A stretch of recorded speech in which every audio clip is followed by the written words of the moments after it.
seja bem-vindo ao Campo Diplomático, espaço dedicado às relações do Brasil com o mundo. Eu sou Catiúcia Sotomayor e hoje converso com o embaixador do Uruguai no Brasil, Guilhermo Valles. No país desde setembro de 2020, o diplomata uruguaio de carreira tem 45 anos de experiência profissional. Professor, doutor em diplomacia, condecorado em vários países. Ele exerceu diversos cargos diplomáticos multilaterais e bilaterais na América Latina, Europa, Ásia e ONU, sendo o primeiro embaixador do Uruguai na China. Foi embaixador na União Europeia, Bélgica, Luxemburgo e perante a Organização Mundial do Comércio e a ONU em Genebra. Foi vice-ministro de Relações Exteriores e assumiu como chanceler interino em várias ocasiões. Trabalhou para a ONU por 6 anos como diretor de divisão do Comércio Internacional de Bens e Serviços e Matérias-Primas da Conferência das Nações Unidas sobre Comércio e Desenvolvimento. Foi também o principal negociador diplomático do Mercosul entre 1992 e 1996. É árbitro painelista do órgão de solução de controvérsias da OMC. Ufa, que currículo! Muito obrigada pela presença, embaixador. Obrigado, Katiuska. Obrigado pelo convite. Estou muito contente de estar com vocês neste campo diplomático. A gente também está muito feliz. E eu estou impressionada. 8 meses no Brasil e o seu português já está assim? Eu estou ainda muito ansioso de falar verdadeiramente português. Mas é muito legal do senhor estar fazendo essa entrevista com a gente, então, na língua dos brasileiros. Muito obrigada. Agora, então, vamos começar falando do papel do agronegócio no seu país. Eu estive há pouco tempo numa conversa com o ministro Uriarte para o programa Agroamérica aqui no AgroMais, e ele me explicou um pouco sobre a produção, sobre a importância do trigo, do arroz, a questão da seca, a questão do clima, a questão dos preços internacionais e também de como um país tão pequeno produz tanto e ainda tem uma meta de ampliar isso, né? Fala um pouco para a gente sobre esse assunto. Sim, agro, campo e porto. Esse é o Uruguai. Se alguém investiga, pesquisa na história do Uruguai, o Uruguai está centrado em sua posição geopolítica no Rio de la Plata, mas toda a história do país está centrada no desenvolvimento do agro e o porto como saída de esse agro. E essa história continua sendo até hoje, não? 82% das nossas exportações são de base agrícola, agroindustrial. Então, 17% mais ou menos da população economicamente ativa vem do setor agroalimentar. Não? Mas as repercussões, as consequências, os âmbitos que abarca a produção agrícola são enormes no país. Você falava recém de um pequeno país, sim, de fato, do ponto de vista da nossa extensão territorial, somos o país mais pequeno da América do Sul, com uma população parecida ao do Distrito Federal, mas produzimos para 28 milhões de pessoas. Quer dizer que estamos capacitados de produzir agora, hoje, para uma população como Holanda e Bélgica, juntos. Né? E o nosso objetivo é, para 2050, produzir o dobro, não? Quase o dobro, para 60 milhões de pessoas. Então, somos um pequeno país, mas importante no nosso rol de abastecedor, de fornecedor de produtos, não somente em quantidade, Cati, mas também de qualidades, não? De produtos inócuos e com uma produção também que possa ganhar, que pode ganhar a confiança dos consumidores e também dos comerciantes internacionais. Não? Mas isso é um grande desafio, né? O senhor está falando É um de grande aumentar essa desafio. produtividade, tendo em vista o que a Exatamente. gente vive hoje com a questão climática, de sustentabilidade. Como que se caracteriza a produção uruguaia e como vocês pretendem fazer isso? Olha, o nosso desafio conjunto, direi, esse não somente o desafio do Uruguai. O desafio global mesmo no meio dessa pandemia, temos que ter sempre, a meu aviso, a visão do futuro.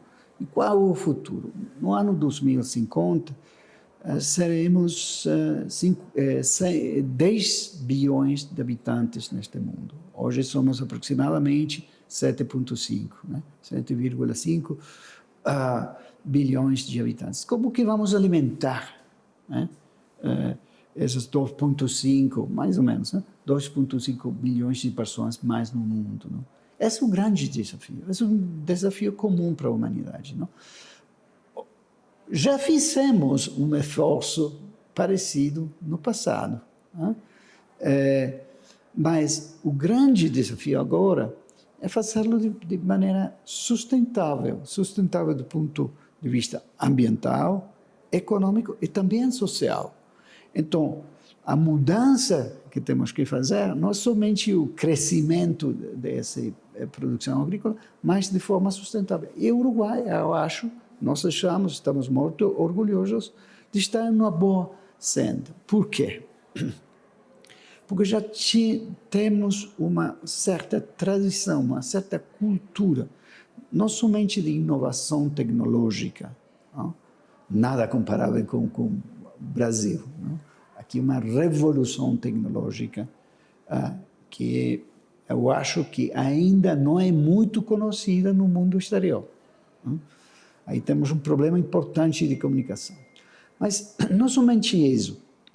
Eu acho que no Uruguai temos boas práticas já tradicionais. Sembra direita. O plantio direto. Plantio direito. Desculpe. Imagina. É só para que a gente não precise realmente usar a legenda. A sembra direta, o plantio direto, que realmente é uma tradição no seu país, no nosso, na Argentina. Na Argentina, no Brasil, no Uruguai. São coisas já conhecidas. Mas no velho mundo, eu morei na Europa por cerca de 22 anos. Eu conheço bem, sempre adorei conhecer o terreno, a agricultura, não somente políticas agrícolas, mas no terreno.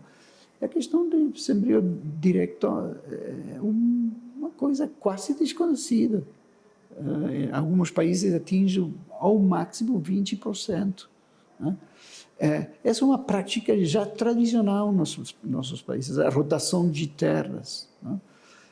No Uruguai, por exemplo, temos uma nova lei de SOS, que tem já quase 10 anos de aprovada, que regulariza a forma de trabalhar o sol do 93% da superfície agrícola do Uruguai. Não? Lei de águas. Então, eu acho que temos boas razões. Eu sou orgulhoso do meu país, em termos de legislação laboral também, para ver também o pilar social da sustentabilidade, não somente ambiental. Eu acho que estamos em condições óptimas.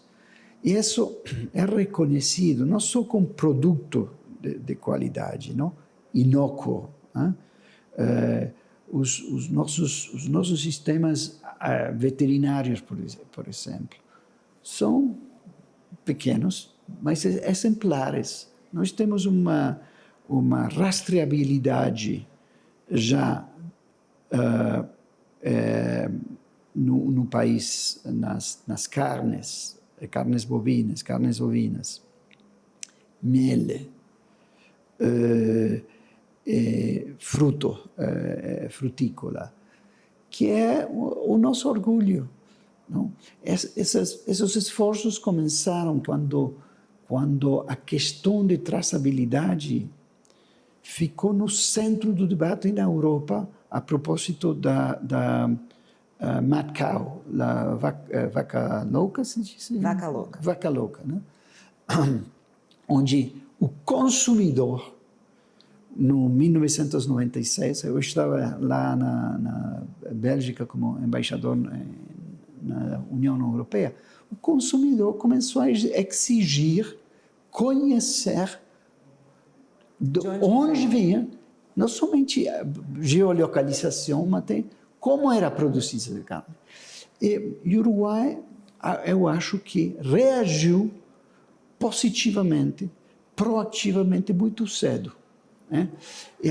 E a propósito de uma grande crise que nós tivemos sanitária no país, no ano 2001, com a crise da febre aftosa, pensamos no momento, não somente como combater a febre aftosa o mais rápido possível, para recuperar o nível de credibilidade a nível internacional, mas fazê-lo de outra forma daquela que tem feita no passado. Como? Reforçando um sistema de traçabilidade. Hoje, no Uruguai, qualquer pessoa pode saber de onde vem a carne e como foi produzida. Sobre qual sistema de produção, que tá enorme, maior de 60% das nossas carnes são pasturas naturais. Não? Algo que, na Europa, por exemplo, é desconhecido, porque a gente pensa em pasturas naturais como um campo que foi, primeiro, deforestado e depois objeto de pasturas. Não. Na nossa região, no sul do Brasil também, certamente nas pampas argentinas, toda essa região, as pasturas são o bioma natural. Não? Então, a produção do gado lá contribui ao mantenimento também dessa biodiversidade, a qualidade de sol e também a captura de gases de efeito estufa. Então, qual é o nosso desafio? E desculpa que essa tem sido uma resposta muito longa. Não tem problema, pode seguir, por favor. Quais são nossos desafios no Uruguai e também, acho que na região? É de poder ter selos de qualidade, de certificação. Que estão conformes aos estándares internacionais, estándares nos quais nós também temos que participar no debate, né? Para trazer nossa ciência e demonstrar a qualidade de nossos produtos. Não? Então, falemos sobre isso. O senhor comentou que existia um papel estratégico dos países Brasil, Uruguai, Argentina e Paraguai nesse processo mesmo de fortalecimento dos sistemas alimentares. Absolutamente. Não só para a nossa região, mas para o mundo todo. Isso. E para chegar a isso, o senhor me explicou que existem vários grupos de especialistas, vários grupos que estudam possibilidades e formas de orientar o resto do mundo em como fazer isso. Eu queria que o senhor comentasse rapidamente sobre esses projetos para a gente entender qual que é o papel tanto do Uruguai quanto do Brasil e dos demais países da América Latina. Bom, a primeira coisa, Cati, eu penso que é tomar consciência do que representamos, não? Argentina, Brasil, Paraguai e Uruguai. Não falemos por um momento do Mercosul, né, que é a institucionalidade, que tem todo tipo de debates. Esses 4 países, com ou sem Mercosul, somos os 4 países, representamos 30% das exportações netas de alimentos do mundo. Somos a OPEP do agroalimentar. Em certo sentido, não somos, porque não é produção dos estados, não? uma produção feita de produtores particulares, etc.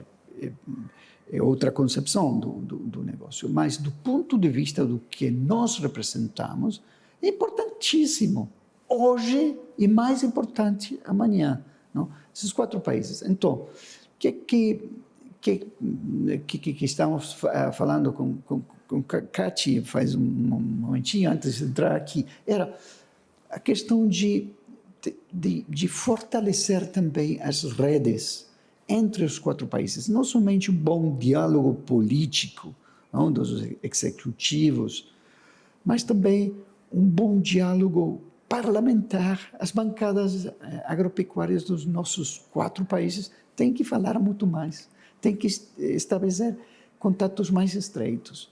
E nós temos alguns grupos, eu privadamente pertenço a alguns grupos, como por exemplo o GPS, o Grupo de Países Produtores do Sul, que é uma rede privada de analistas do agronegócios, de gente que perteneceu também ao trading de agronegócios, que trabalhamos, pensamos, tratamos de contribuir com aquilo que os americanos chamam de think pieces, não? De pequenos documentos que não representam partido político ou governo, mas a região, o conjunto.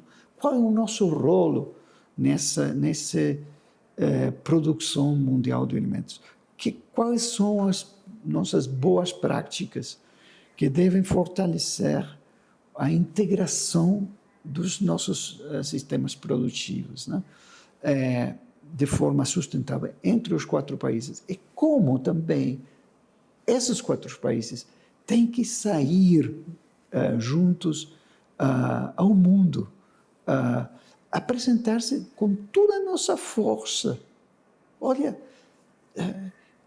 uma outra vez, eu penso que estando juntos nessa apresentação, mas saindo do mundo, não ficando fechados para nós outros. O ar não pode ficar fechado. Não? Toda essa produção agrícola que eu falava, agropecuária, é voltada essencialmente ao exterior. Não é para abastecer ou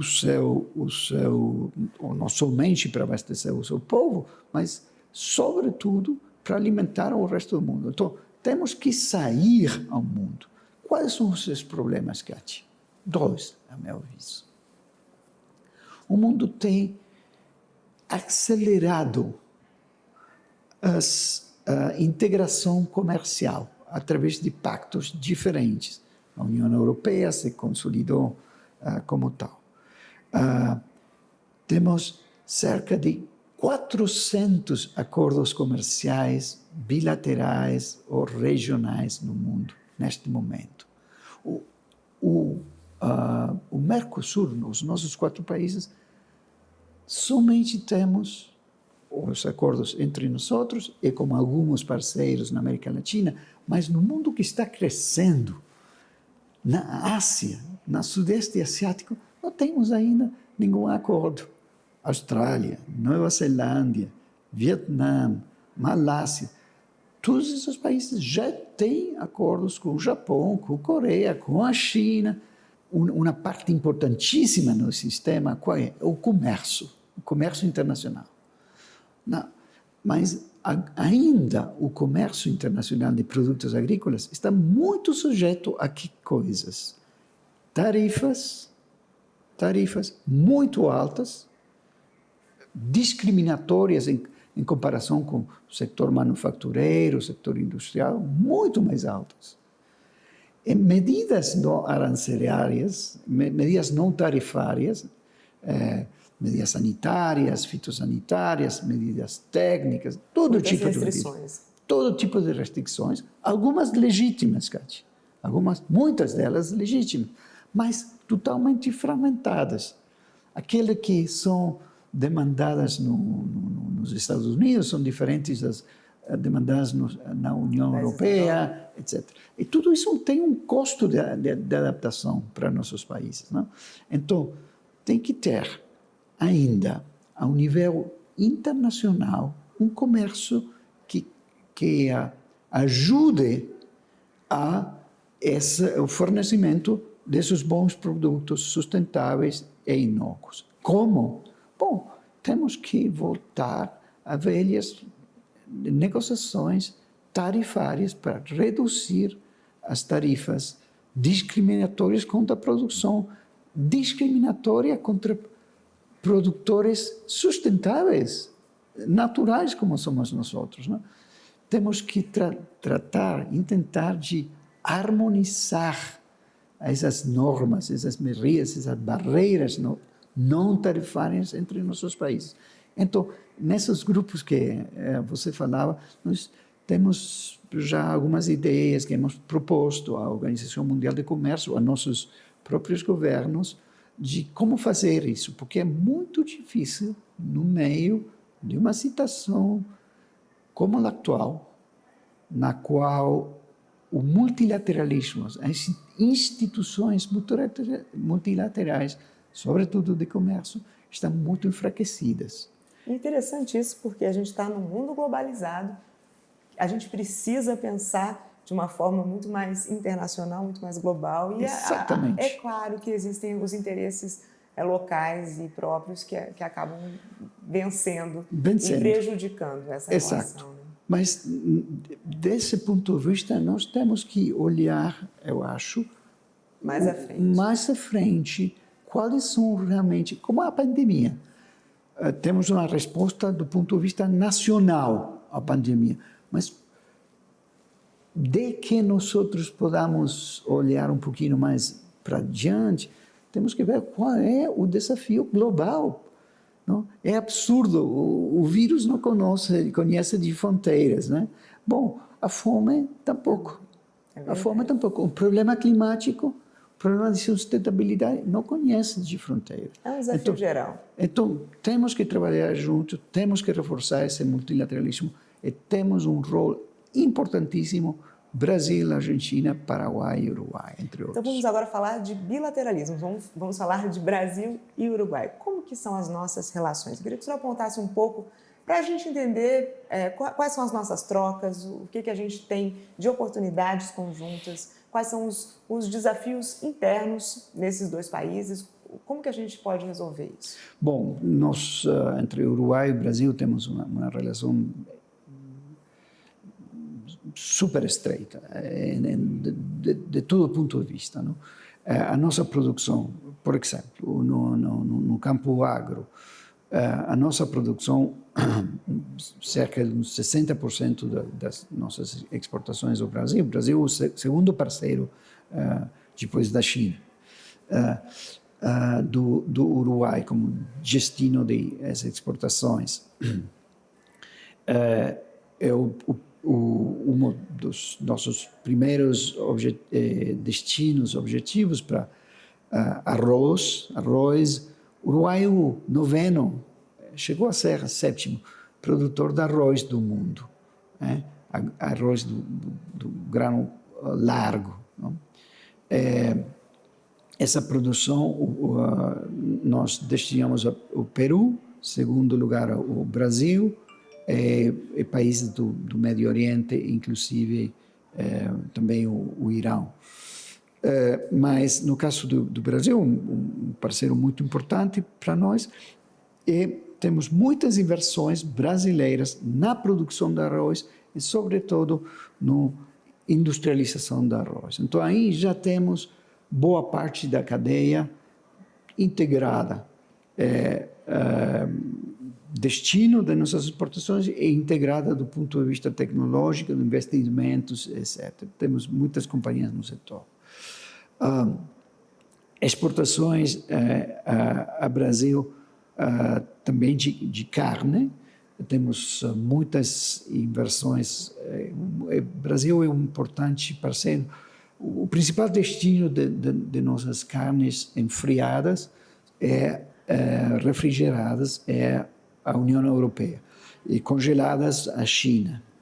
Mas o Brasil deve ser o segundo, terceiro destino de nossas exportações de carnes. Também temos uma importante participação de capitais brasileiros, nos frigoríficos uruguaios.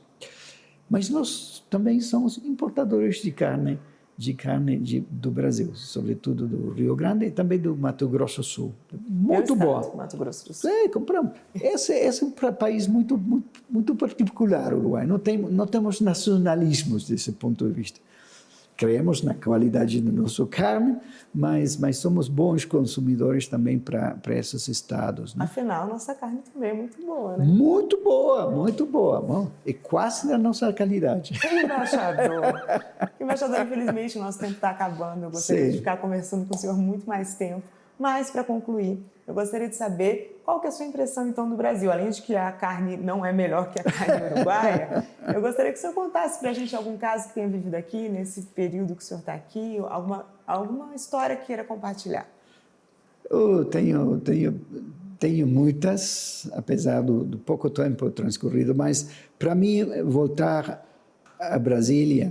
E por que digo voltar? Exatamente, porque essa é a primeira vez que venho no posto diplomático. Mas meu pai foi diplomata aqui faz muito tempo.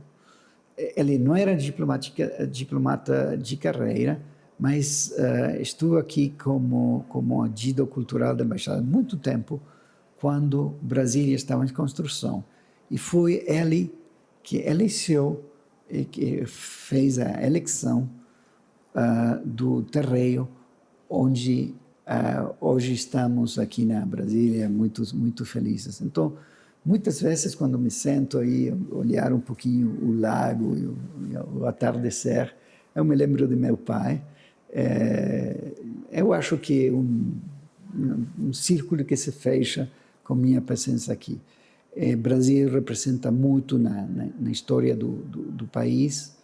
Eu gostaria muito de todos os meus sacrifícios, meus interesses estão em estreitar essas relações. Mas, do ponto de vista personal, é uma espécie de retornar familiar aqui também. Perfeito, muito emocionante. Então, esse português todo vem de antes, eu achando que o senhor estava aprendendo português hoje. Muito obrigada, embaixador.